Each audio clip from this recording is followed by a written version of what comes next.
The janitor's mop slid across the polished floor of Westfield Academy as whispers followed him down the hallway. What the prestigious faculty didn't know was that Miguel Alvarez understood every single word they said about him, in all 8 languages they spoke. If you're moved by stories of hidden genius and second chances, hit that like button now and subscribe to see more life-changing journeys like Miguel's. Miguel pulled his cleaning cart into the faculty lounge, keeping his eyes down as Professor Harrington and Dean Williams discussed the International Linguistics Conference in hushed, worried tones. "We're in trouble," Harrington sighed, running fingers through his thinning hair.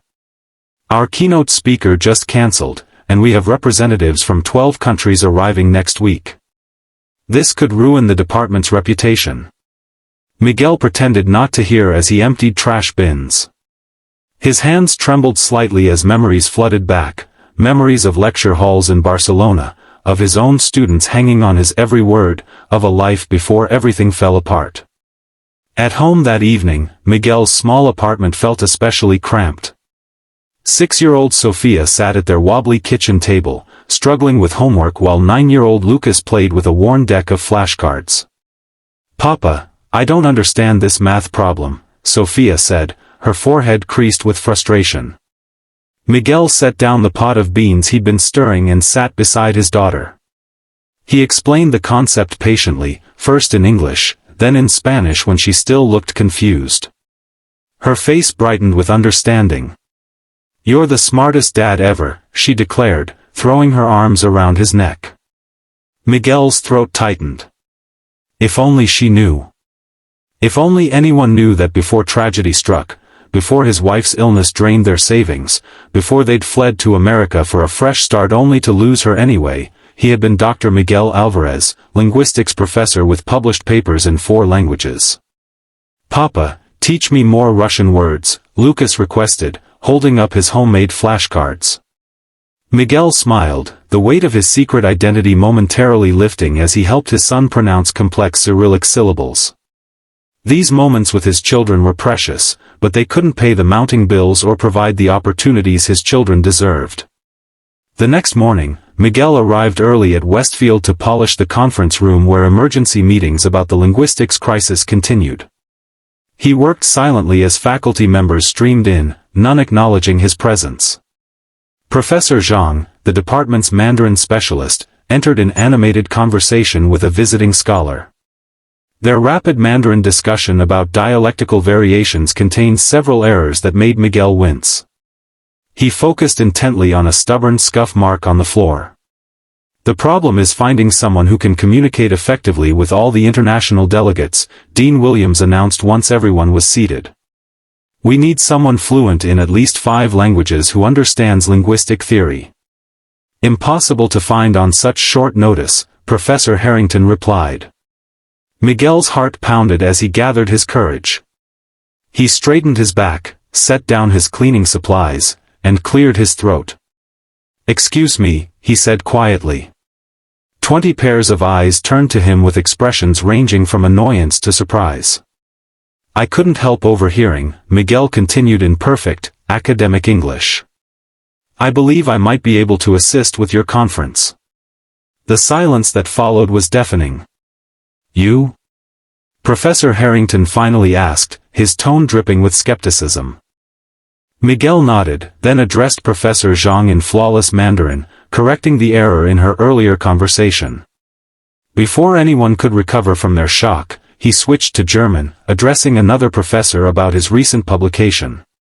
Then French, then Russian, then Arabic, then Portuguese, and finally his native Spanish, each transition seamless, each accent impeccable. The room remained frozen in disbelief. "Who are you?" Dean Williams finally managed to ask. "My name is Dr. Miguel Alvarez," he replied, his voice gaining strength with each word. "I hold a doctorate in comparative linguistics from the University of Barcelona. I speak 8 languages fluently and can read 4 more." "But you're our janitor," Professor Harrington stammered. "Yes," Miguel acknowledged. Life sometimes takes unexpected turns. In the days that followed, Miguel's story unfolded across campus. How he'd been a rising star in European linguistics before his wife's diagnosis. How medical bills had consumed their savings. How they'd moved to America seeking specialized treatment, only for her to succumb anyway, leaving Miguel alone with 2 small children in a foreign country with credentials that weren't recognized and mounting debts. The cleaning job had been the only option available, a way to keep a roof over his children's heads while he tried to rebuild their lives piece by piece. Dean Williams offered Miguel the keynote speaker position immediately, but the story didn't end there. As Miguel prepared his presentation, faculty members who had previously ignored him now sought his expertise. Students who learned of his background began asking for tutoring. The local newspaper ran a feature on the genius janitor that caught the attention of the university president. The night before the conference, Miguel sat with Sophia and Lucas in their apartment, helping them practice their parts for the presentation.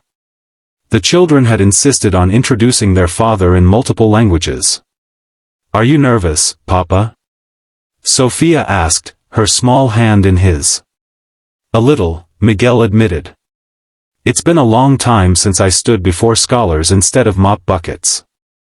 "You'll be the best one there," Lucas declared with absolute certainty. Miguel's eyes misted. "No matter what happens tomorrow, remember that knowledge is something no one can ever take from you. Not poverty, not circumstance, not other people's assumptions." The conference hall buzzed with anticipation the next morning.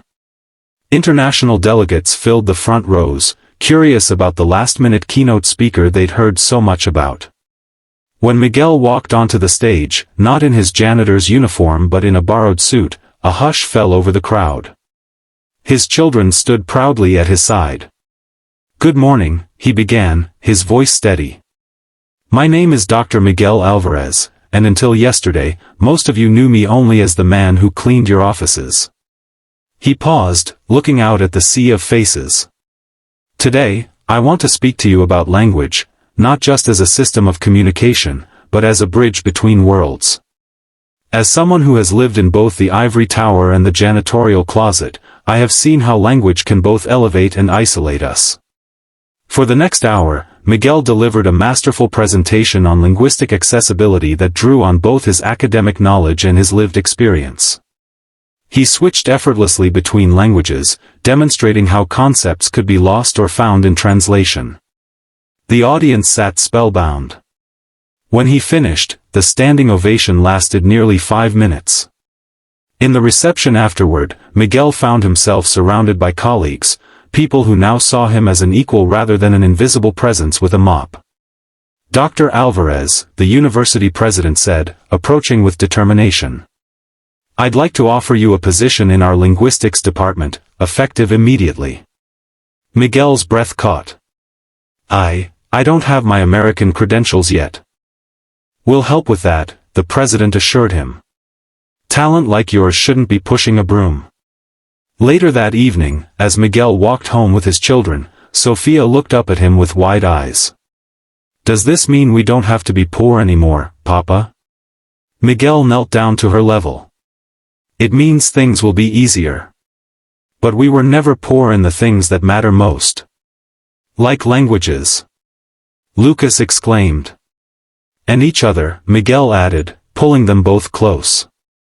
Over the following months, Miguel's life transformed.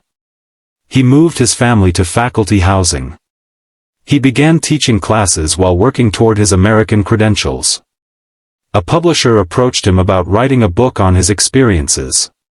Former colleagues from Europe reconnected, filling in the gaps in his academic record. But he never forgot his time as a janitor. Every week, he invited the maintenance staff to his home for dinner. He established a scholarship fund for service workers seeking education. And he made sure his children understood that a person's worth was never determined by their job title. 1 year after the conference that changed everything, Miguel stood in his classroom, watching his students file in. Among them were 3 members of the janitorial staff, attending college part-time with his encouragement. On his desk sat a framed photograph of his late wife alongside a small, worn mop pin, a gift from his former supervisor in the maintenance department. Today, he told his class, we're going to discuss how language shapes perception, how the words we choose can either build walls or tear them down. As he spoke, Miguel thought about all the times he'd been invisible, all the conversations people had had in front of him, assuming he couldn't understand. He thought about how a single moment of courage had changed everything. The most powerful phrase in any language, he told his students, is, I see you. Not just with your eyes, but with your heart. To truly see someone beyond your assumptions about them, that is the beginning of all meaningful communication. In the back row, Sophia and Lucas sat watching their father with pride. They were spending the day at the university as part of a special program Miguel had created for employees' children.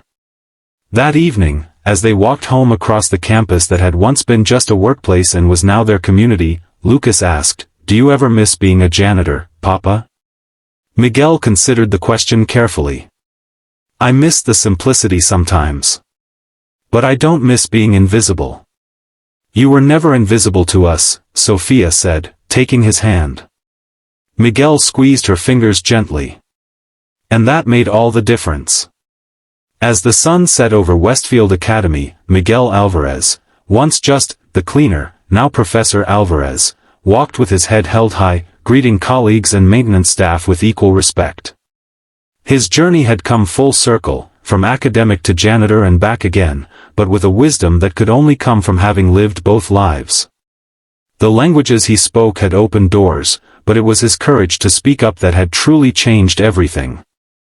If this story of hidden potential and second chances moved you, don't forget to like this video and subscribe to our channel for more inspiring true stories that remind us to look beyond appearances and recognize the extraordinary in the seemingly ordinary. Sometimes the most profound wisdom comes from the most unexpected places, and sometimes, the person holding the mop might just be the one who can change your entire world.